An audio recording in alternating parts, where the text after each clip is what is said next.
It's another Group 1 weekend. 3 big tracks to look forward to as well across Haydock, Kempton and Ascot. 9 races in front of the ITV cameras. It is a stellar weekend of action. We'll hear from Frankie Foster a little later on, but we've also got, as always, Jason Weaver joining us. From sunnier climes, he is stateside.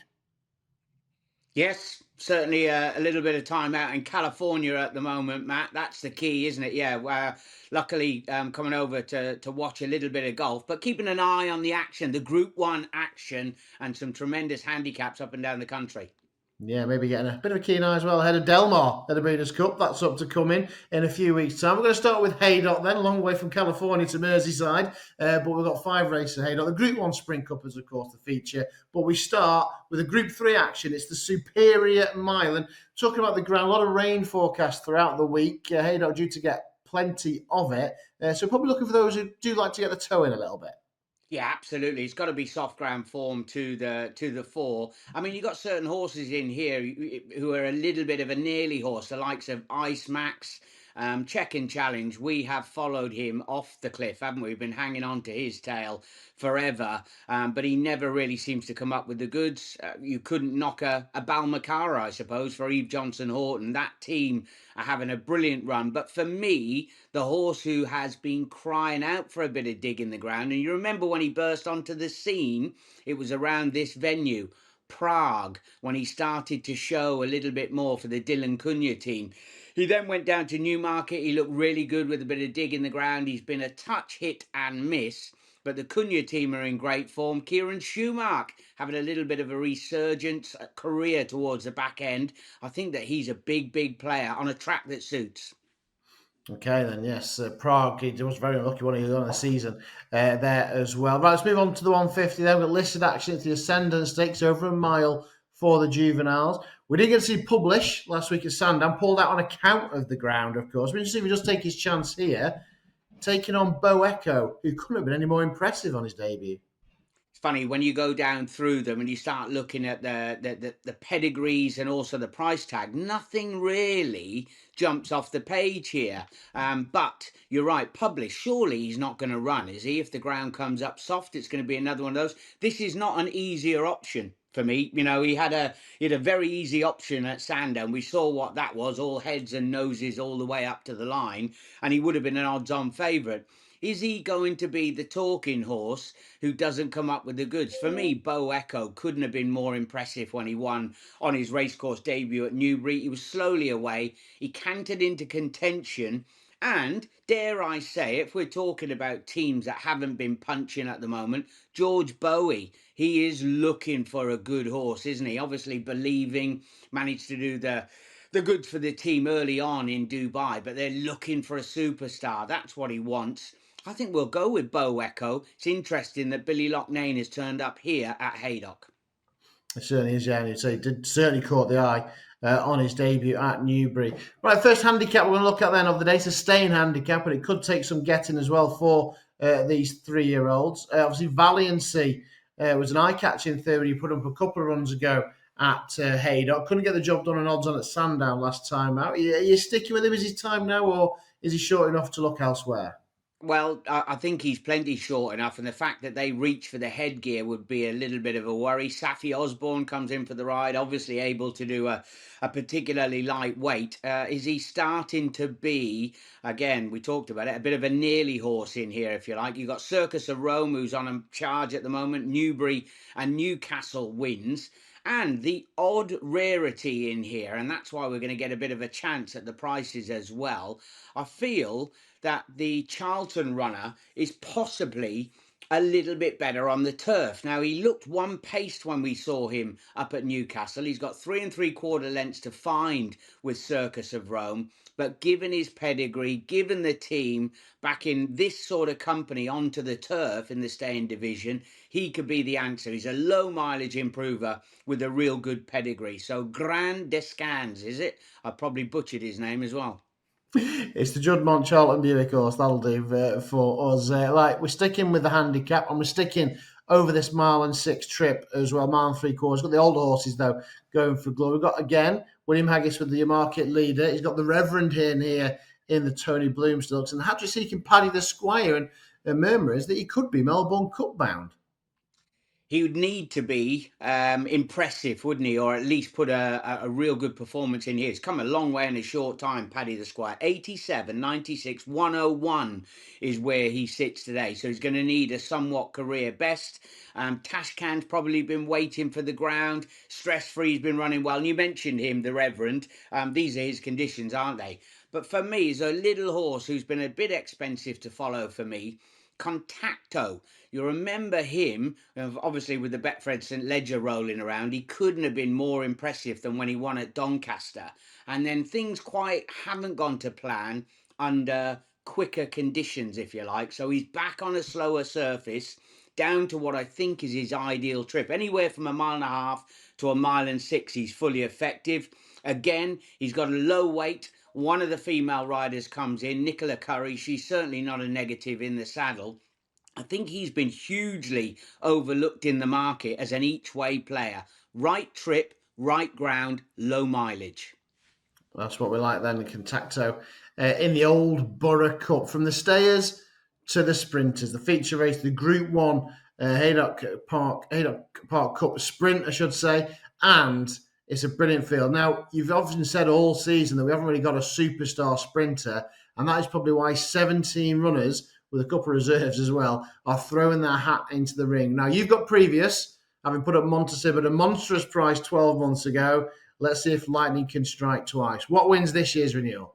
Yeah, I mean, and when you go down through them, I could give you, and you could put up 10, and we could make a solid case for them, couldn't we? You know, there's no reason to think that any one of that number could go and sort of get the job done. What did you make of Lazat's run over in Deauville? I didn't think he was going strongly at any stage. He sort of looked beat. I know he finished second, but he was under pressure from some way down after what looked an absolute demolition job at Ascot. The filly, Time for Sandals, she carried the £5 penalty, ran an absolute blinder at Goodwood last time, stepping up in trip. I think she's going to be one that runs well. And I do think that James Doyle has probably got it wrong. I don't think he can get off Lazat, if you like. And I think Flora of Bermuda, she has been unlucky on a few occasions, notably in this last year behind Montasib, was sort of caught in traffic when he got that loose rail or loose run down round the outside. She's out there at double digits. All right, not as big as Montasib at 33s last year, but I think she's about half that, somewhere around that type of mark. Trip, track, ground, all in her favour. Interesting then. When you said wrong one, I didn't know if you're going to go for Kind of Blue, but it's the other whack then, Flora of Bermuda. So you're expecting then a good day for Andrew Baldwin at Haydock, and that takes us nicely to Kempton, because that is where we've got the September Stakes, of course. And Abel is one name on this illustrious roll of honour. And owner mate, Kalpana, looks to get back to winning ways. I know she's been obviously not had a win so far this season, but she's gone close in some very good contests. Yeah, look, and you know, we often want to see them go unbeaten, if you like, and sort of work their way. But the Balding team have been saying the Arc is the be all and end all, and that's where they're aiming. But she hasn't sort of lacked for any preparation going forward. She's had to give weight away on a couple of occasions. She was put in her place behind Calandagan last time, and she's coming back, trying to go back to back in this race. Obviously, she was a 3-year-old last year, carrying 8 stone 10, and we've only got Sativia in here as the youngster, if you like, against the older brigade. I've got a sneaking feeling that Giavolotto may well cause a little bit of an upset in here. I'm not saying that that's going to diminish her chances going forward for the Arc itself, but Giavolotto, he's got a 100% record on a synthetic.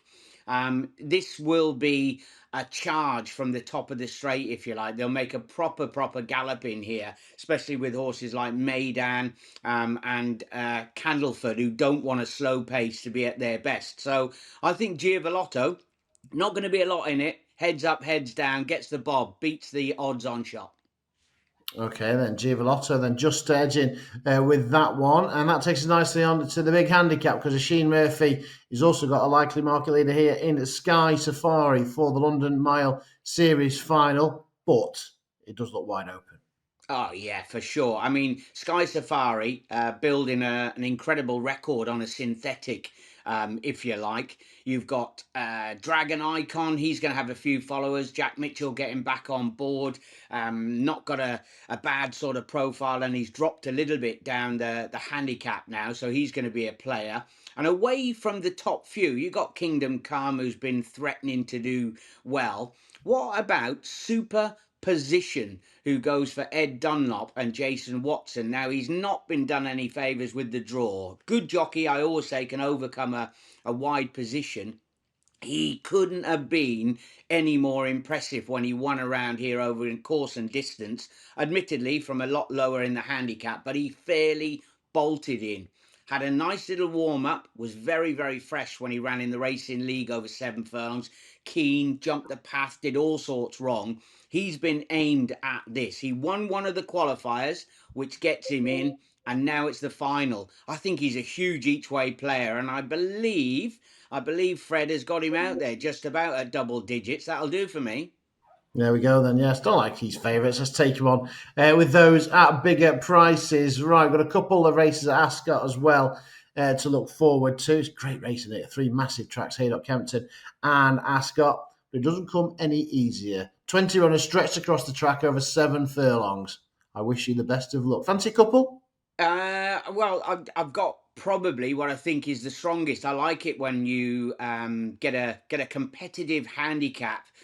You need a lot in your favour, don't you? A lot in your favour. And I think we've found one that has been completely overlooked. Now, you remember Lead Man was arguably unlucky at Newbury, got into a bit of a bumping match and flew home. So we gave him another roll of the dice up at York. He went up there over the mile, probably stretches him. They rode him accordingly to get home, and he never got into the contest. He was held up at the back of the pack, made a bit of ground. Watch it back.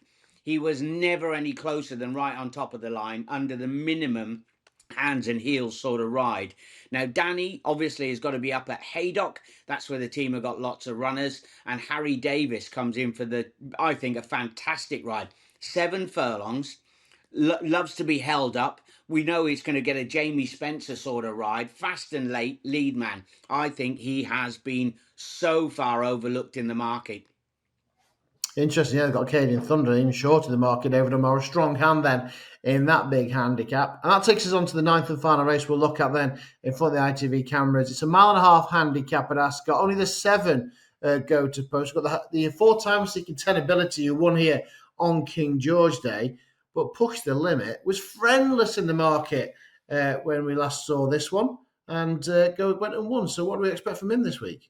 Yeah, that was funny because he looked good on racecourse debut, comes out, gets beat on a couple of occasions, then gets the job done at Goodwood, and it was sort of got into a bit of a stumble and everything, picked himself up off the floor and went away to win well.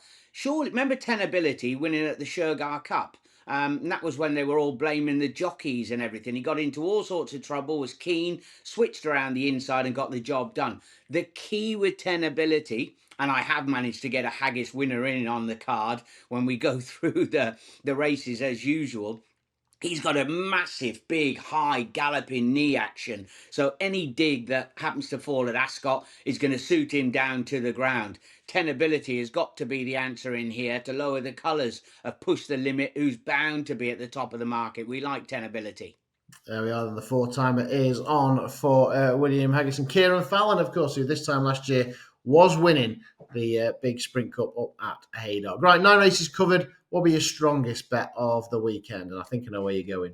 Yeah, and I love the big field, 7 furlongs spread across the track, a gallop. Listen, David O'Mara is an absolute master. David O'Mara, they call him David O'Miracle, don't they, when he turns up in these sort of handicaps. And Lead Man, what a brilliant ride for Harry Davis. Jockey who's in good form. He was winning earlier in the week at Wolverhampton. Confidence is on the up. And this is his ideal setup. A hold-up horse on a hold-up track. 7 furlong specialist. Perfect. Lead Man. Brilliant. Looking forward to that Lead Man then. In that 248 Ascot, brilliant races to look forward to. Just want to say, have a great time over, playing your golfing action over in California. We'll see you at Doncaster for the 4 days of the Betfred St. Ledger Festival next week. That's all from Jason. Thanks for joining us there, but don't forget we've got Frankie coming up next to get his thoughts on this cracking weekend of racing action. And here he is, as promised, our very own Frankie Foster. And like I said to Jason, Frankie, it's a cracking weekend race, isn't it? 3 big courses, Haydock with the Group 1 Ascot, and obviously got Arc Clues at Kempton. Yeah, and for all that Arc Clue is a probably 1-4 shot, I do still think it's a fascinating race because we haven't seen Kalpana much this year, and just getting the chance to sort of gauge her level, albeit short price. I'm looking forward to that. And yeah, there's something for everyone all over. It's a good weekend. And I've got to give a shout. I don't know if Jason has. Obviously, I haven't heard from him myself. But last week, he got on the board with a couple of double-figure prices. We had a great week. So he rarely pats himself on the back, but I think he deserves one for last week's shouts. Yeah, God of War was one of them that, with me being away, I missed, even though I've backed it every time this season. So thanks for bringing that one up. Right, let's get stuck in the Haydock then. We've got the Superior Mile that opens proceedings at Group 3, but this is a tricky little contest. It is, yeah. I mean, the top two were relatively closely matched in terms of distance last time, but Ice Mac didn't have the cleaner trip round. I still don't know if you could mark him up and say that he would have beat Make Me King, to be honest. Sweet Francais, she could be anything. She's getting better and better, as is Snowmaster 2 from 2. So you've got sort of horses rapidly climbing the ranks versus those that have been around the block a little bit more and been well supported. Make Me King has been backed and supported. I know Wathman obviously like to get behind their horses when they think they've got a good one. I think he probably can win this. I'm, trying to look at the angle in for me really was, are any of the rest of these within a length of Jonquil? Probably not. Arisaki was in that same race. She's a good filly for Charlie Johnston. I feel like he probably is good enough. And even though Ice Max didn't have the trip round, I don't know if he has enough sort of change of gears to pick him up. So probably stick with the favourite here, more so because there's not loads I'm that excited about, rather than being super keen on him. But I think it's a winnable race is kind of what I'm saying. So make me king then, Frankie, in the Superior Mile. We move on to the Ascender. This is interesting because Bo Echo got a lot of people tongues wagging after that impressive win on debut. He's got to bump into Publish. You missed the Solario Stakes on account of soft ground last week. I mean, it looks like it could actually be good ground, maybe Haydock. Certainly maybe just on the dead side, on the slow side. But nothing other than the rain that we're expecting at Goodwood. So this is going to be an interesting matchup if Publish does take his chance here. Yeah, and look, that form of his previous win at Sandown's worked out really well, hasn't it? He got in a battle with the Godolphin horse on the front end. I can't remember the name. Catalus, was it? Who's won since. Publish was well fancied with the Solario. What a race that was, by the way. It's a shame he wasn't in there. You could have had a 4-5 way headbanger. But I'm gonna get excited about the tongue wagging Bo Echo. Billy Loughnane did not move a muscle when she won at Newbury. The second or third has won since, so there's a little bit of substance to the form. And it is rare you see a victory of that nature, how motionless Billy was. We don't know what's under the hood. He might not even know, but I'm always an optimist, aren't I, Matt? And I'd like to say that potentially there's a super engine under there and we just haven't seen it yet. So Bo Echo, I think, to take down the well-fancied Publish.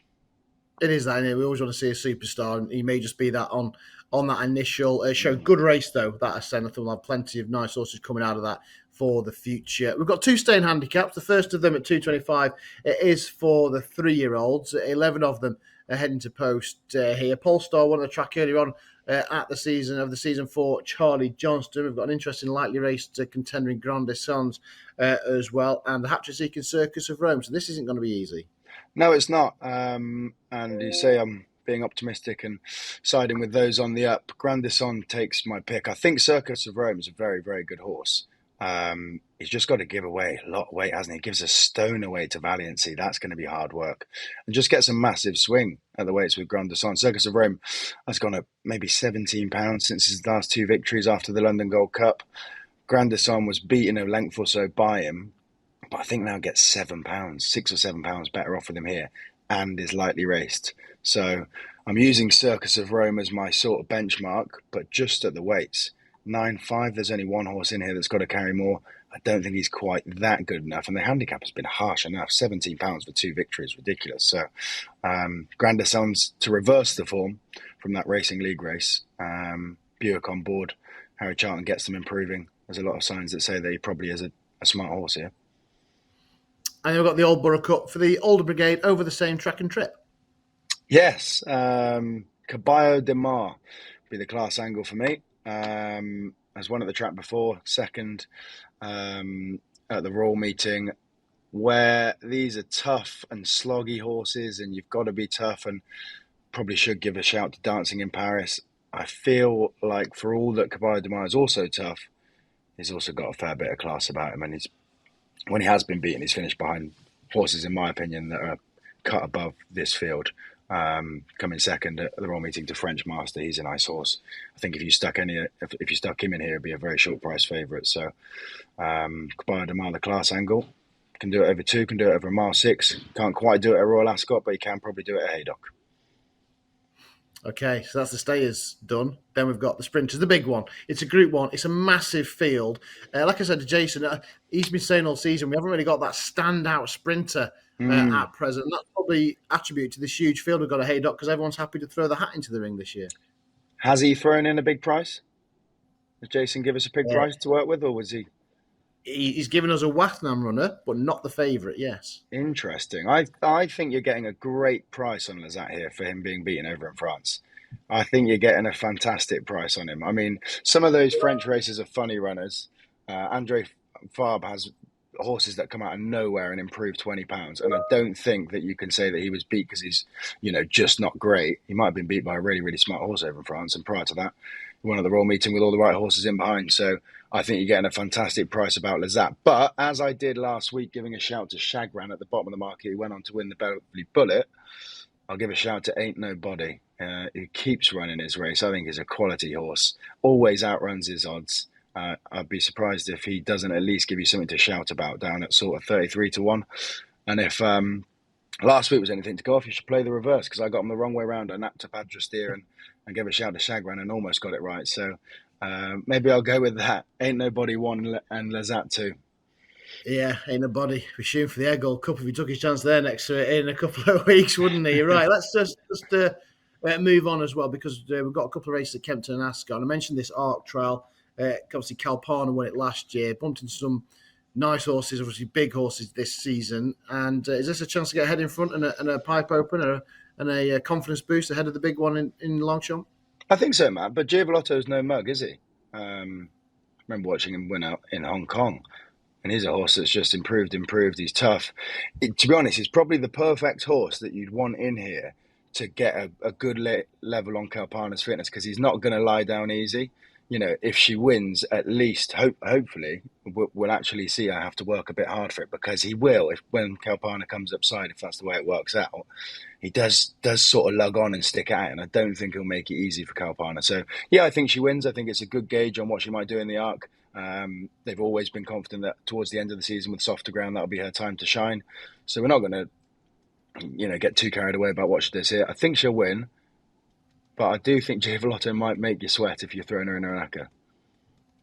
Yeah, it's been a good race, isn't it? Giavolotto certainly is very useful, and Sheen Murphy on board that. And he's also got a big chance, Murphy, in the Mile Series final. He's on board the lightly race Sky Safari for James Fanch, who's got such a good record at Kempton with his older horses.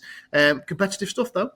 It is, yeah. And I'm breaking my golden rule. I normally tend to give horses one run since they've had the cruelest cut, as Jace calls it. But Local Hero, in my opinion, needed it that badly. I'm just happy to go in with him first time. He's made my shortlist enough times, and he races like a bit of a head case. And given that he has had the chop, I'm just going to side with him straight up and say that a calmer mind on an athletic body might just do the trick for Sean Levy and Richard Hannon. Brilliant. Calm mind, athletic body. That is absolutely fantastic. What a line that is. I'm going to use that. That is for sure. Right. Again, that's competitive. If I sort this 7 furlong handicap at Ascot out, brilliant. 20 runners stretched across the track. What are we going for here?